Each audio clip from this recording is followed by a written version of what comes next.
E quando chegaram para junto da multidão, aproximou-se dele um homem que se ajoelhou e disse: Senhor, compadece de meu filho, porque é lunático e sofre muito, pois muitas vezes cai no fogo e outras muitas vezes na água. Apresentei-o aos teus discípulos, mas eles não puderam curá-lo. E lá no final perguntaram: Mestre, por que nós não conseguimos expulsar esse demônio? Jesus respondeu: porque essa casta não se expele senão por meio de oração e jejum.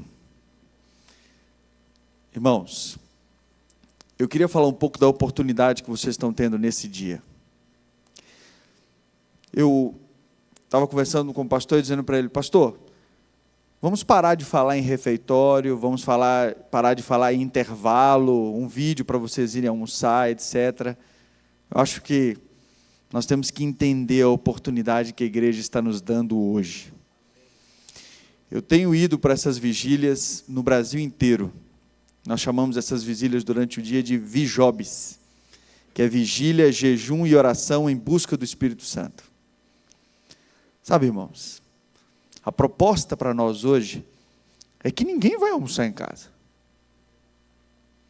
Sabe, a oportunidade que nós temos hoje de fazer um jejum, veja, essa vigília não é para qualquer pessoa.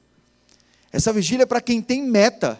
E eu disse ao professor, se nós estamos num lugar onde há universitários, vocês me desculpem, mas eu não vejo ninguém com mais metas na cabeça do que o universitário. E a oportunidade que está sendo dada para vocês hoje é que vocês permaneçam em jejum, em busca de uma meta. Qual é a sua meta para hoje? Porque a Bíblia está dizendo aqui que algumas coisas só com oração e jejum. Então tem um poder especial separado para nós hoje. E uma senhora me perguntou e disse: mas eu preparei o almoço. Eu disse: não tem problema, a senhora janta. Agora, não faz sentido você perder o ritmo e ir para casa. O grande poder do jejum, sabe o que é? É que você vai quebrar os seus hábitos. Aquele hábito que você tem de termina o culto, vai para casa, almoça, e aí você tira uma sonequinha, depois volta para o culto. Não, irmãos, hoje é dia de quebrar paradigmas. Quebrar onde você está, respire fundo e só sai no pôr do sol. Mas isso é uma coisa, veja, isso é uma coisa para quem pode e para quem quer. Se você pode, quer e precisa, fique onde você está e prepare-se para ficarmos até o pôr do sol. E ela me disse: mas eu tomei café. Comei café de manhã, fiz o de jejum. Como é que eu faço? Eu digo: comece o jejum agora, minha senhora. Agora. Então, portanto, se você não está de jejum, comece agora. Eu acho até que se o seu almoço está pronto, vai ter até mais valor o seu jejum, hein? Eu sou um ex-budista. Eu vou ser muito sincero para vocês. Até 13 anos atrás, Jesus para mim não fazia muita diferença. E confesso muito a vocês que quando eu conheci a Igreja Adventista, já interessado no batismo, eu tinha 3 coisas bem complicadas na Igreja Adventista para mim, que eu literalmente não aceitava. E é incrível falar disso, porque eu sou sincero para vocês. Para mim, existia uma coisa muito injusta no cristianismo, muito injusta, que era a graça. Como é isso? De um ladrão cometer crime a vida inteira e no final das contas, você vai estar comigo no paraíso. Senhores, para um oriental aceitar a graça, é tão difícil que vocês nem imaginam.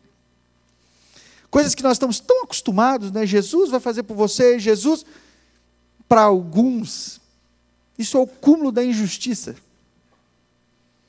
Uma outra coisa que eu achei muito estranho na igreja, e essa eu devo contar provavelmente na segunda parte do meu testemunho, era a questão de dízimos e ofertas. E esse eu demorei para atender. Você sabe que eu fui batizado sem saber nada de dízimos e ofertas? As pessoas tinham medo de falar para mim sobre dízimos e ofertas. Fui entender depois. Eu vou contar para vocês até uma coisa bem engraçada que aconteceu. E a terceira coisa que para mim era muito estranho, era que havia uma orientação na igreja de que o adventista não deveria ir ao cinema. Eu disse: mas como isso é ridículo? Por que não vai ao cinema? Por que essa orientação? E sabe, irmãos, Deus me deu uma oportunidade especial de entender cada uma dessas três coisas. E é sobre isso que eu vou falar para vocês, um pedaço agora e um pedaço no final, né, da nossa vigília. Incrível que Deus foi me colocando em cada situação, em cada passo, para poder entender cada uma delas. E a primeira que eu entendi foi a graça. O dia que eu entendi a graça, irmãos, foi o dia que eu aceitei o batismo. E o dia que eu aceitei a graça e aceitei o batismo, eu olhei para o meu instrutor bíblico e eu vi Jesus dentro dos olhos dele. Sabe, eu sei o dia, a data, a hora e o segundo em que eu me converti. Exatamente, eu sei. Sabe, irmãos, uma vez no terceiro ano científico, eu tinha que aprender ortografia para me dar bem no vestibular.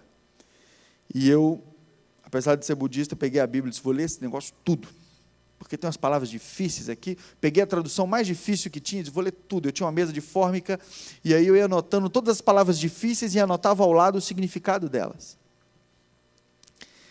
E quando eu cheguei nessa parte da Bíblia, eu disse, mas por que Jesus foi tão mal educado com esse rapaz, cheio de boas intenções? Em Mateus 19, no versículo 16, eu me lembro que eu parei um tempo, e você sabe que criou dentro de mim uma revolta quando eu li isso. Engraçado, né? Hoje eu acho engraçado viver o sentimento que eu vivi naquela época. E dizia, eis que alguém aproximando-se lhe perguntou, mestre, que eu farei de bom para alcançar a vida eterna? Ou então ele disse, bom mestre, que eu farei de bom? E respondeu-lhe Jesus, por que você me pergunta acerca do que é bom? Bom só existe um, se queres, porém, entrar na vida, guarda os mandamentos. E ele perguntou, quais? Respondeu Jesus, não matarás, não adulterarás, não furtarás, honra teu pai e a tua mãe. E o jovem falou lá, tudo isso eu tenho observado, e o que me falta? Disse Jesus, se queres ser perfeito, vai e vende tudo o que tem aos pobres e segue-me.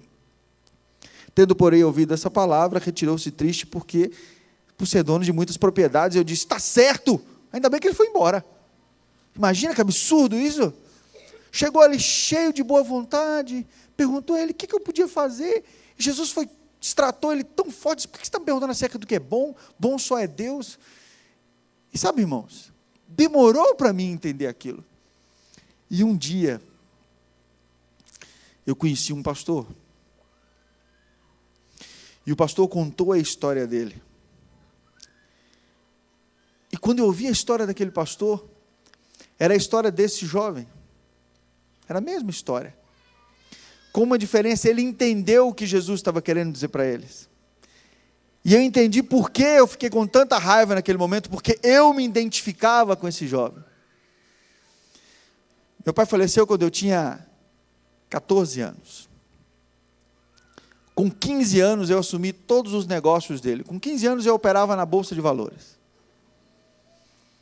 Com 15 anos eu já tinha meu carro, já tinha minha independência, já tinha minha casa, já tinha que assumir todos os negócios da família.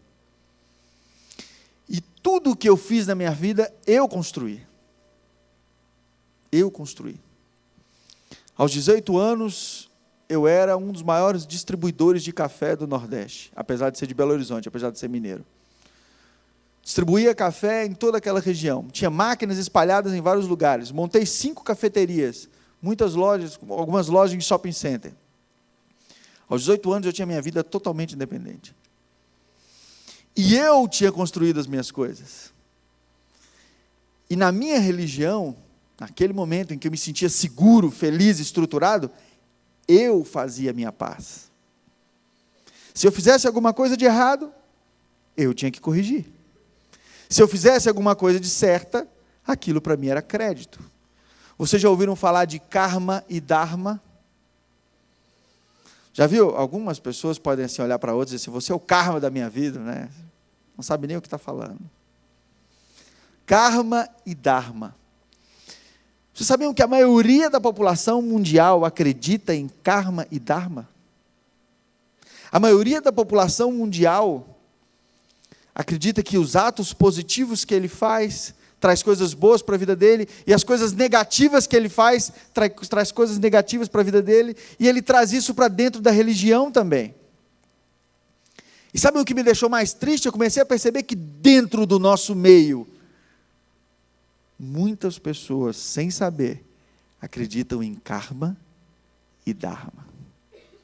Muitas pessoas do nosso meio ainda acham que são as atitudes delas que podem levá-las ou tirá-las do céu. Quando eu entendi o que estava na frase desse rapaz, aí eu me converti também. Vou ler de novo, com a leitura que eu fiz. Ele disse assim: mestre, o que eu farei de bom para alcançar a vida eterna? Percebem? O que eu farei de bom para alcançar a vida eterna? Nada, irmãos. Não há nada que você faça que vai te levar a alcançar a vida eterna. Foi a primeira vez que eu me deparei com uma coisa chamada graça. Não pelo seu poder, mas pelo poder de Deus.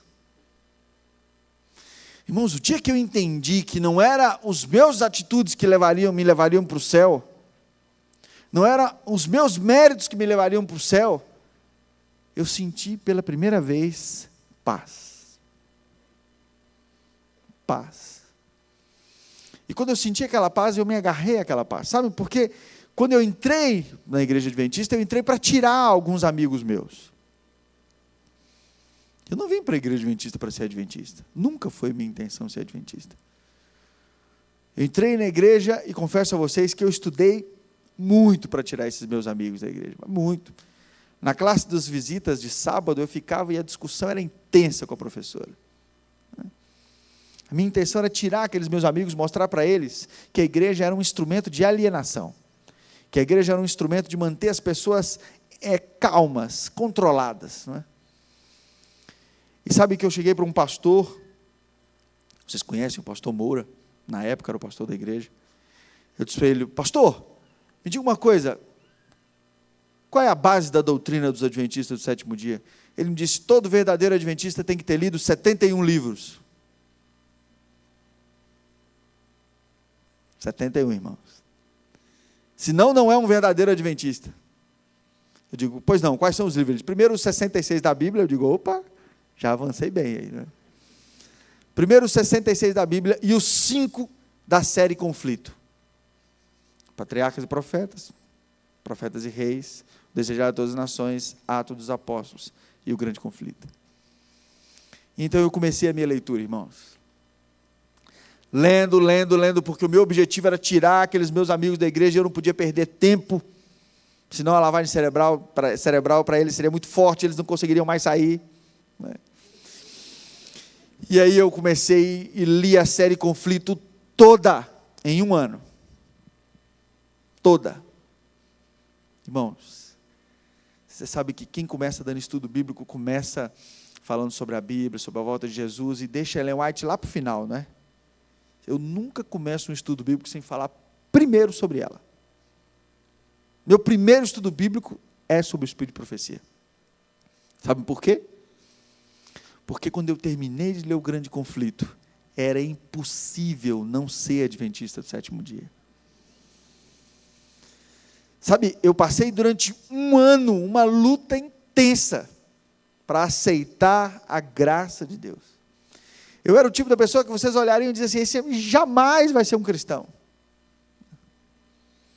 Mas foi impossível entender o que estava escrito naqueles livros e não me tornar um adventista do sétimo dia. Eu tenho até hoje, com carinho, viu, pastor Bertotti, a coleção que eu comprei de brochura de um comportor. Eu li tudo em brochura, viu? Aquele brochura com a letra pequenininha. Viu? Você veja a minha sede que eu tinha de tirar esses meus amigos da igreja. Né? Sabe, irmãos, felizmente eu não consegui tirá-los, né? Felizmente eu entrei. Mas eu me lembro que foi muito difícil me deparar com as coisas da igreja e a graça. Eu aceitei a graça, e a graça para mim foi uma coisa, até hoje, graça para mim é uma coisa que eu tenho que estar me policiando sempre.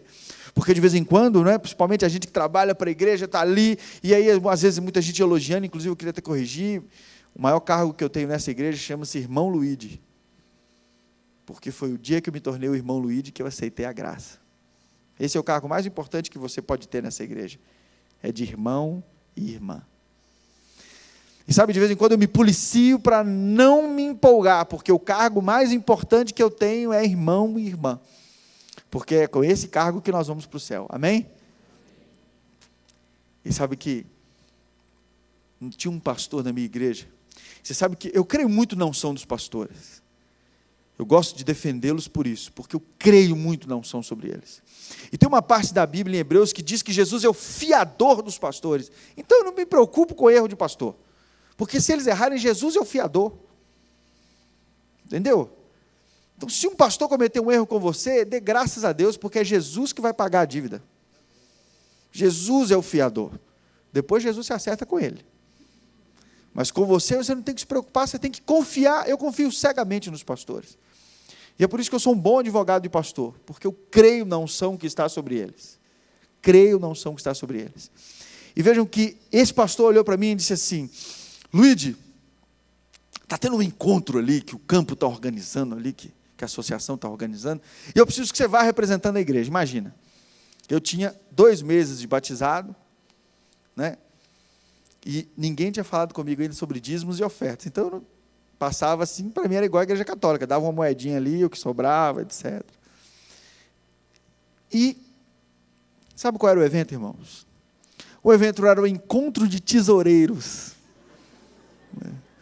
E o representante da igreja central nem sabia o que era dízimo. E aí, vou eu para o encontro, né? Eu fui para mais alguns encontros engraçados que eu posso contar para vocês numa outra oportunidade. Fui para o encontro. Cheguei no encontro. E aí eles começaram a falar sobre dízimo. E eu olhei para o indivíduo do meu lado e disse assim: esse dízimo como é? Assim, é 10% mesmo? O cara olhou para mim com aquela cara assim de que...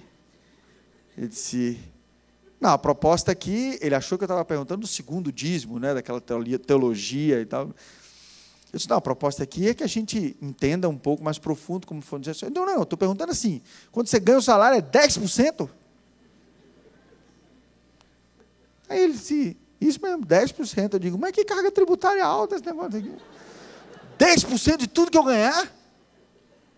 O cara olhou para mim e disse, meu amigo, você está vindo de onde? Aí eu digo, você é de que igreja? Aí quando eu disse a igreja, ele disse, eu já sabia. A igreja central, as igrejas centrais às vezes têm essas famas, né?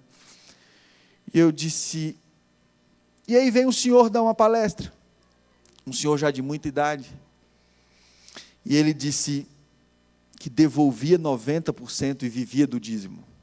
Eu disse, pô, eu estou maluco, né? Se eu estou aqui preocupado com os 10, 90, por isso que está todo mundo devolvendo 10, tem uns que devolvem 90, né? E aí, quando terminou aquilo, eu falei, eu preciso conversar com esse homem. Chamei ele para o canto e disse, vem cá, como é esse negócio aí de 90%, meu amigo? Eu disse, não, tudo bem, que eu vivo com os 10%, mas eu vivo bem com os 10%. Mas eu devolvo 90%, porque quem devolvia 10% eram os judeus que não conheciam a Jesus. Como eu conheço a Jesus, eu sei o que é a graça, vi que ele morreu na cruz, aí eu devolvo 90%. E vivo dos 10%. Eu digo, pastor, precisa me explicar isso. E ele conversou comigo 8 horas de relógio. Pelo menos o encontro foi todo conversando com aquele senhor. Ele já faleceu. Mas eu perguntei a ele no final, saí dali devolvendo 10% de dízimo, 10% de oferta. Era ali, aprendi com aquele homem numa manhã. E sabem que, quando terminou, eu disse para ele, será que algum dia eu vou ter a mesma maturidade que o senhor tem e vou devolver 90%? E vou viver do dízimo? Ele disse, não se preocupe, Luiz. Na hora que Deus quiser que você viva do dízimo, Ele vai mandar alguém especial, vai olhar para você e vai dizer assim, Luiz, chegou a sua hora de viver do dízimo. E aí você vai saber que é a hora disso acontecer. Eu disse, tá bom, quem sabe, né? Até pouco tempo eu não sabia nem o que era dízimo, agora já estou devolvendo. Não devolvi ainda, mas na minha cabeça já estou devolvendo, né?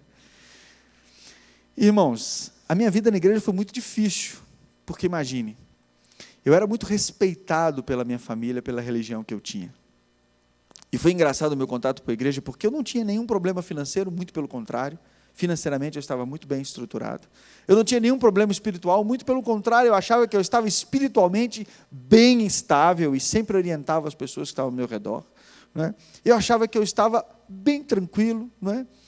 Tinha uma vida social muito boa, tinha uma estrutura. Eu achava que eu estava no auge da minha vida. Achava que eu estava na estabilidade da minha vida. E aí, quando me converti, alguns problemas surgiram. O primeiro problema que surgiu é que eu fui entender que o meu negócio não era muito compatível com a igreja. E aí depois eu aprendi que o adventista também evitava o café. Apesar de alguns tomar Coca-Cola, mas evitavam o café. E aí eu disse, mas por que não pode café? Eu disse, porque tem cafeína. Eu disse, então cafeína não pode. Disse, não, cafeína não pode. Mas e agora? Eu vendo Coca-Cola e café? Disse, não, mas não pode. Eu disse, nem Coca-Cola nem café. Disse, nem Coca-Cola nem café. Então eu tenho que fechar meu negócio. Eu tinha várias cafeterias. Eu distribuía café. Sabe uma coisa engraçada, irmãos? Que, assim, sei que uma coisa que vocês pensam, a gente às vezes pensa que sabe das coisas, mas não sabe, né? Já viu essas propagandas que saem no Fantástico, assim, nesse pessoal, tudo falando sobre o café, os benefícios do café? Já viram isso? Que aí de vez em quando alguns irmãos começam a tomar, pelo menos um cafezinho por dia, faz mal. Irmãos, aquilo tudo é comprado, viu? Eu já paguei. Eu já paguei. Eu já paguei alguma dessas pesquisas. E o engraçado é que essa pesquisa ela vem com o lado bom e com o lado ruim. E qual é o lado que nós publicamos? Só o lado bom, né? E sabe que no dia que fala assim, olha, vai sair no Fantástico hoje, aí a gente enche os estoques, assim, ó, enche, abarrotava, tinha café até embaixo da minha cama, lotava os nossos estoques, era só esperando.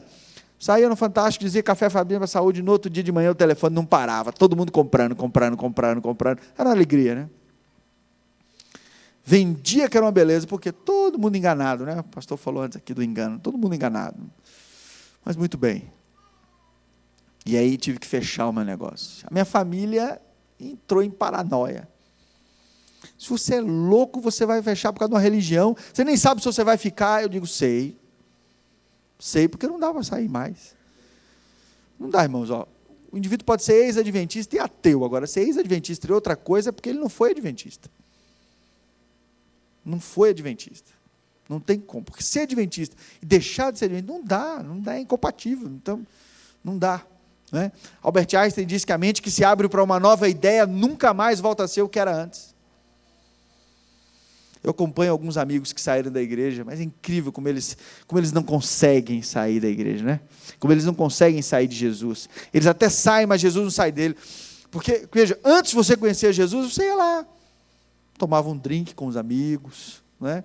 Você podia até fumar um charuto, fumar um cigarro, né? Você podia até fazer alguma coisa, mas para você aquilo era uma coisa social, era uma coisa normal. Mas quando você se torna um cristão e se entrega a Jesus, isso já não é mais a mesma coisa. Porque quando você vai para se esquecer, você vai até o fundo, você vai para abusar. O prazer para você é uma forma de ofender, é uma forma forte. Então você veja, um ex-adventista, ele não bebe, ele sai bêbado. Ele não fuma, ele se acaba, ele não usa drogas, ele vai até onde ele pega, até inconsciência. Por quê? Porque ele precisa viver a intensidade daquilo, porque para ele não é normal, aquilo é anormal. E vai ser o resto da vida. Por isso, se você é adventista do sétimo dia, eu quero sair para experimentar, deixa de ser idiota, você nunca vai experimentar. Nunca você vai experimentar. Sabe por quê? Porque você não é. Só dá para experimentar se você não soubesse tudo que você sabe. Como você já sabe tudo isso, esqueça, jamais você vai viver uma vida semelhante às outras pessoas que estão lá fora e não conhecem Jesus, porque você conhece. Então nem adianta testar, é burrice, porque você não vai sentir como é na verdade. Eu falo isso porque eu conheço bem o antes e o depois. E se eu saísse agora para viver, já estava perdido, irmãos, já foi, não dá mais, não é? E eu disse, vou vender as empresas. Mas como você vai vender? Vou vender. Vendi, eu tinha 40 empregados, indenizei os 40 empregados, vendi os negócios, partilhei a empresa em 3, vendi as 3 empresas, paguei todas as dívidas que eu tinha, sobrou para comprar um apartamento e uma motoquinha daquela Jog. Já viu aquelas motoquinhas que tinha? Né? Pois é.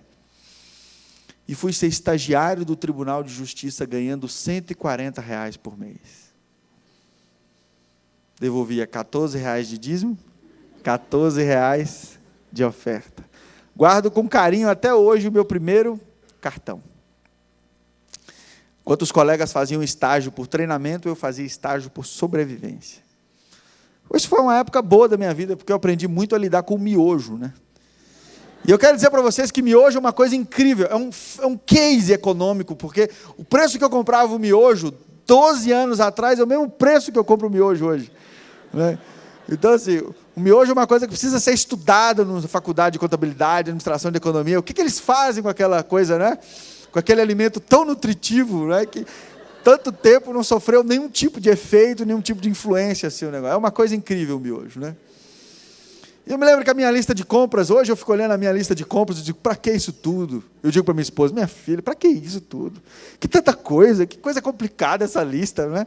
E ela manda para mim no WhatsApp, diz, plim, plim, plim, plim, plim, plim. Eu digo, quanta coisa eu vou comprar? A minha lista era assim, ó, miojo, eu variava alguns sabores, né? Era fácil. E na sobremesa era biscoito Maria e maisena, para variar. Maria e maisena, Maria e maisena. E era assim. Quando eu queria tomar alguma coisa muito diferente, aí eu comprava uma soda limonada que ficava uma semana na geladeira, assim, né? E aí eu tomava. Às vezes tomava um café da manhã, né? Um pãozinho dormido. Fome eu nunca passei, mas pão dormido eu comi muito, irmãos. E sabe o que era incrível?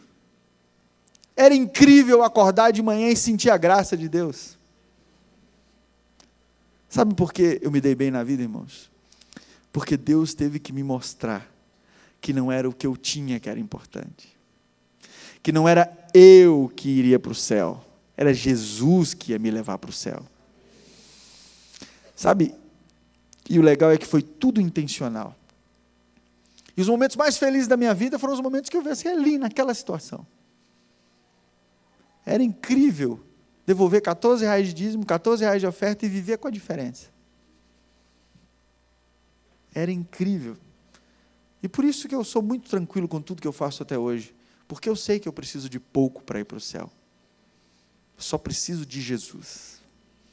Aqui na terra eu preciso de pouco, mas lá eu preciso de tudo. E o tudo é Jesus. Irmãos, mas é claro que vocês já estão deduzindo aí que não é fácil, né?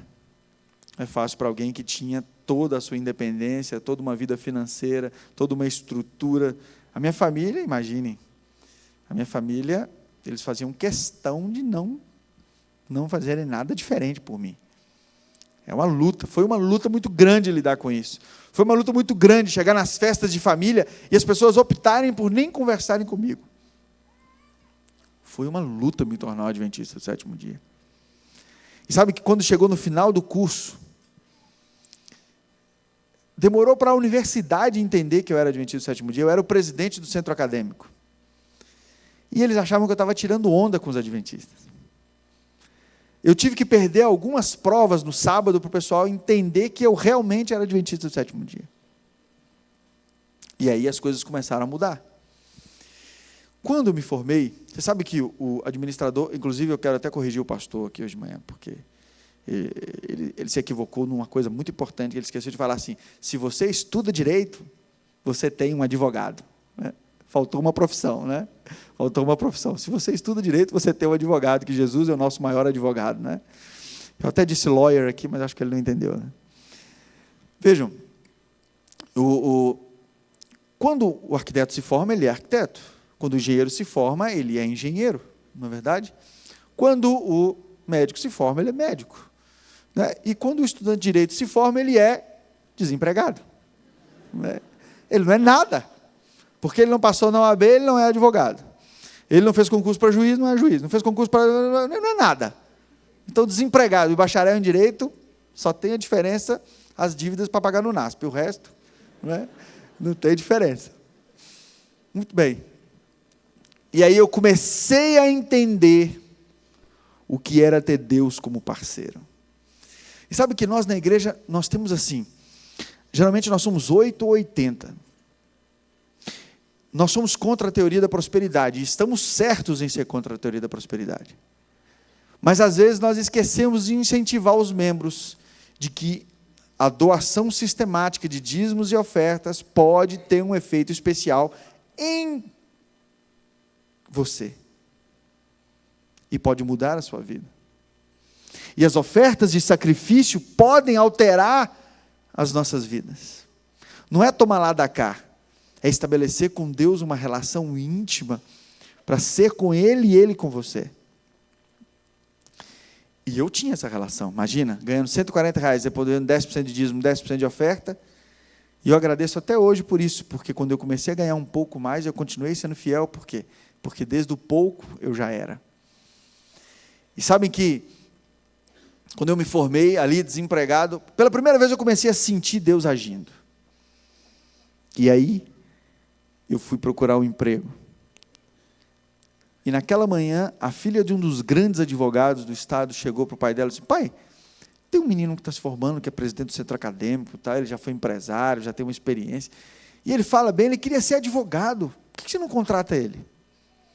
O pai dela disse: olha, minha filha, nós não podemos contratar porque nós só contratamos advogados que tenham pelo menos 2 anos de OAB de experiência, tem que ser pessoas mais experientes, nós não contratamos assim quem está começando. Mas como é o nome dele? Não, o nome dele é Luigi. Tá bom, quem sabe no futuro a gente pode conversar com ele. E esse mesmo advogado foi na parte da tarde comprar um apartamento. Quando ele comprou o apartamento, deu um problema com o corretor, não deu certo, ele teve que conversar com o diretor da empresa, e o diretor da empresa era meu tio. E meu tio disse: olha, eu tenho um sobrinho meu que está se formando, foi empresário, ele entrou em uma religião maluca, abriu mão da empresa e tal, mas ele agora se formou em Direito, ele tem muita experiência, é contador também, já tem muita experiência no know-how de empresa, você não tem interesse em contratar? Ela disse: olha, minha filha falou de um outro rapaz bom hoje de manhã também, mas a gente não contrata ninguém que não tenha 2 anos de experiência. Mas como é o nome dele? Quem sabe no futuro? Não, o nome dele é Luigi. Disse: pai, então manda ele conversar comigo. E aí eu cheguei lá, na época ele era o diretor jurídico do Banco do Brasil, no estado. E ele tinha também o escritório dele fora. E eu fui conversar com ele, irmãos, e aí pela primeira vez, eu senti o que era ser um mordomo fiel diante de uma dificuldade. Sabe sabe o que ele me chamou lá? Ele me chamou lá para, sabe aquela pessoa que te chama para dar uma conversa, para dar uma satisfação para 2 pessoas importantes na vida dele? Ele me chamou lá para dizer: olha, que bom, parabéns, né? Siga seu caminho, quem sabe no futuro, aquela conversinha que é só para te enrolar mesmo. Sabe que quando eu cheguei ali para conversar com ele, e comecei a conversar, eu fui começar a notar que ele foi ficando nervoso. Sabe, ele foi começando a ficar nervoso. Sabe quando você está conversando com uma pessoa, ele foi ficando nervoso, e à medida que eu falava, aí ele chamou uma outra advogada entrou, começou a participar da conversa, ele olhou para ela e disse: e agora? Ela disse: agora você se vira, e saiu, e ele foi ficando ali, tenso, ele disse: é o seguinte, a minha intenção não era te contratar. Mas eu não sei, você começa amanhã, e eu não posso te pagar muito, eu só posso te pagar R$600 por mês. Eu digo: bilionário. Né? R$600 por mês. Como um bom adventista, eu saí dali, né? R$600 por mês. E ele só tem um detalhe, viu? Você vai fazer a prova do OAB. Se você perder, você perde o emprego. A minha vida sempre foi sob pressão, irmãos. Eu lido bem com a pressão por isso. Eu sempre vivi sob pressão. Né? E aí eu saí dali, passei no banco, né? Disse para o gerente do banco: se eu quero comprar um carro. Porque eu tinha uma motinha, lembra? Motinha eu vendi para pagar o diploma. Mas a minha motinha já estava na hora de vender mesmo. Quando eu chegava na igreja, todo mundo sabia que eu chegava. Ou era pela fumaça do óleo 2 tempos, né? Ou pelo cabelo da minha namorada na época, que hoje é minha esposa, que fedia óleo 2 tempos, que era uma beleza. De tanto que fumaça da moto no cabelo dela. Imagina como ela tinha que... Ela me amava muito, né? Imagina. E aí, cheguei para a gerente do banco e disse para ela comprar um carro. Ela: já escolheu um carro? Eu digo: já. Que carro é? Eu disse para ela qual carro é. Ela disse: quantos quilômetros tem? Eu digo: faça uma pergunta mais fácil. Por quê? Tem uns 200 milhões. Quantos? Uns 50 milhões de anos. Uns 200 milhões. Acho que ele já tinha ficado 0 quilômetro de novo. Sabe, ele chegou a 1 milhão, zerou de novo e já tinha dado mais um pouquinho, né? E ela disse, tudo bem, você vai dar quanto de entrada? Eu digo, nada. Como nada? Você não tem nada para dar de entrada. Agora é o seguinte, ó, acabei de ser contratado, você é advogado, e vou lhe garantir uma coisa. Ela disse o quê? Eu disse, você é seu cliente o resto da vida. Você é seu cliente o resto da vida. Eu vou abrir essa conta aqui, você é seu cliente o resto da vida. Deixei de ser agora porque ela foi despedida do banco, mas fui fiel até hoje. E ela disse, tudo bem, vou conversar com o gerente. Foi conversar com o gerente, depois de muita discussão, eu só vi os gestos lá dentro, etc. Resultado, ela disse, vou te financiar o carro, mas vou acompanhar o financiamento de perto. Eu digo, por quê? Ela disse, porque eu vou ser sua fiadora. É imaginário, irmãos? Gerente de banco, fiador de uma pessoa que não tem dinheiro para dar entrada. Vocês estão entendendo o que é ter o Espírito Santo do seu lado, não? Vocês estão entendendo o que é ser um mordomo fiel? Principalmente para vocês universitários, está na hora de começar, se você não é. Né? E agora é que você aprende. Mas sabem que houve um momento que aí aquele advogado, não é fácil, né? Lembra que eu falei, vocês não é fácil, né? Comecei a me dar bem ali, e aí o advogado, na época, quando o Fernando Henrique ganhou, existia um diretor jurídico nacional do Banco do Brasil, ele foi ser ministro do STJ, e esse advogado com quem eu trabalhava ia ser agora o chefe jurídico do Banco do Brasil inteiro, e ele então saiu daquele estado onde eu estava, e eu fiquei numa situação muito difícil, porque era ele que me protegia dentro do escritório. E aí eu disse, Senhor, e agora, o que vai ser da minha vida? Não tinha como eu permanecer ali, e agora tinha a prestação de R$300 do carro para eu pagar. Não é? Eu disse, e agora? E aí o telefone tocou, irmãos. E aí eu continuo na parte da tarde. Deus abençoe.